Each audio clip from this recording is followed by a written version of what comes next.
My name is Peace Service Ambassador Kambula Milton, an education consultant, but also a youth leadership, entrepreneurship, and good governance mentor to young people.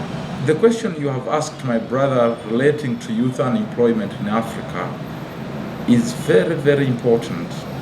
And I wish to request everyone listening to this presentation to actually share your views and response to youth unemployment. Youth unemployment has become a security crisis for the development of Africa, but also a development challenge. And you realize the youth unemployment problem is actually going to impede Africa's independence, but also self-reliance. To be specific, based on the United Nations report 2019, indicates that Africa has the biggest youth population in the whole world. Of course, Uganda became a major at the top. And why youth unemployment? Everyone will basically ask that question. There are three specific strategic bottlenecks or root causes to youth unemployment. One is it emanates from the poor or colonial education outcomes, where young people graduate to look for jobs, not to create jobs. And for that period, when you have a pipe producing, dependents, I call them dependents, while the government has no sufficient space to provide the employment opportunities to the nation's or regional youth population, it means many of them will remain, on the streets. In Uganda, youth unemployment is above 70%, based on the Uganda Bureau of Statistics. But at Africa level, a youth is that person between the age of 18 and 30, while the United Nations standard goes up to 35. But within the framework of Africa, education weak education has been a root cause to youth unemployment, where young people graduate without practical skills to actually create jobs so that they are relevant. When they create jobs, then it means they can employ their fellow young people. That has not been achieved. Such a poor education that churns out young people who lack the 21st century competencies to attract employment opportunities. So you find companies are collapsing because of such a poor quality workforce, and that limits growth of the economy. Of course, you must also know that one of the causes of youth unemployment is poor leadership in the country that does not prioritize the issues of youth. So you find African governments, I know one of the governments in this continent, where a minister of youth is an old Musei of 80 years. So what can that Musei, what is he doing in that ministry? What is he doing? A minister of youth who is 80 years. So you find people, even in my own country, you find a minister of youth, but the people managing it are all the Bazeis and the Bakekuru. What are they doing? You find the structure, for example, at the National Youth Council or Federation of different countries. Those structures from village level to the national level, they are all old people above 35 years. But so you find no one is taking priority of young people. Because of corruption, nobody is talking about the young people. And they forget that the future of Africa belongs to the young people. They are very curious, they are very creative, they have dreams, they are fresh, they are healthy, they are strong, they are curious to learn new things, they can risk, they are entrepreneurial. So we got to give them chance at every level of government structure. Actually, if a nation like Uganda, where they are saying more than 70% of the population are young people, it means their representation in every matter should be 70%. So that these whole young people are they infiltrate decision-making in parliament. They infiltrate budgeting. They infiltrate the policies. They infiltrate business.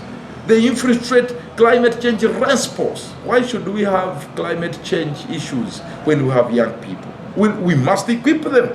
We must involve them. We must guide them into planting trees, because if each of those young people just planted 5 trees per year, that would mean in 10 years to 15 years, climate change will be a story of history. We will no longer hear of climate change, manya floods, manya famine. If you involve young people in modern agriculture, I tell you, in 10 years, Africa will become the basket of food for the whole world. But because we usually use them as tools in politics, in violence, in identity-based conflict, we just use them as tools, as toilet paper for our own benefit, the elders. But not, forgetting that the young people must be the best. If we are working towards making sure young people are equipped and they are relevant in the economy. If I am a head of state, my whole governance should rotate around equipping young people so that they are all productive, and when they are productive, they can now build a 24 operating economy. That means the economy can operate 24 hours. Even the economy will improve tax collection, the tax levels will increase, what we get as tax will increase, and that means you can be able to build your trains, you are talking about the roads, the rail, the schools, the hospitals, the airports. You can actually even be able to mine the gold and build industries. But to do all these things you are talking about in your political party manifestos require money. Where are you going to get the money if you have not tapped the potential of young people into the field to work for the country, to love their country?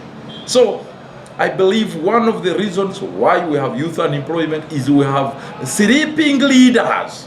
Leaders who are in offices, they are just looting nations of Africa so that they feed their families, so that they now prepare their exit plan in Turkey, in the United States, in the UK. The young people become the hope of Africa. And if we don't rotate our governance, our economics, our politics around making sure the young people are the priorities of the nation, whatever we are doing is zero. Then lastly is basically rotating on the new dynamics of technology and the economy itself. The causes of why young people are not employed is the lack of the country's potential, of Africa's potential, to be able to equip young people with innovative skills in terms of even bringing technology near them. Because we know factors of production are expensive electricity, expensive water, they go for loans, interest rate is high. So the factors of production are high. They can't compete in anything on the African continent. So we are letting them go to Middle East to go work as house boys, house girl, very little money. They are working for $2. Graduates. This is a mess. This is a shame to Africa. So we must be able to bring technology near them, so that even when they are at home, they are working. So when they have the technology in their hands, they can be able to create jobs using technology. Then very importantly is that they can be able to use technology to communicate. Internet is very expensive. So when it becomes expensive, how do you want young people to create mobile apps to sell products all over the world, because they can market Africa's products all over the world? You are talking about integrating Africa so that you have one country called Africa to compete globally, to be able to break these borders and it becomes one country, one market, one. So by bringing young people and so that they access cheaper factors of production, you are simply telling us that yes, it is possible for a young person from Kenya, Uganda, Botswana, Nigeria, South Africa to do business together. And when they do business together, they use technology. They need cheaper technologies to be able to open innovation that can sell across the continent. So it means reduce tax. Why would you, as the head of state, allow the business of a young person of 20 years to tax the same tax of that someone of 50 years who has been in the business for 40 years? Are you realistic? The young person has just started a small company 3 years. You want that person to pay the same tax with that someone who has been in the field for 40 years. So because of COVID, and because of the global the inflation going on as a result of Russia's invasion to Ukraine, we have understood that Africa can no longer depend on foreign donors and loans. We must therefore tap the potential of young people so that they produce everything Africa needs, so that the import substitution objective of vision is achieved.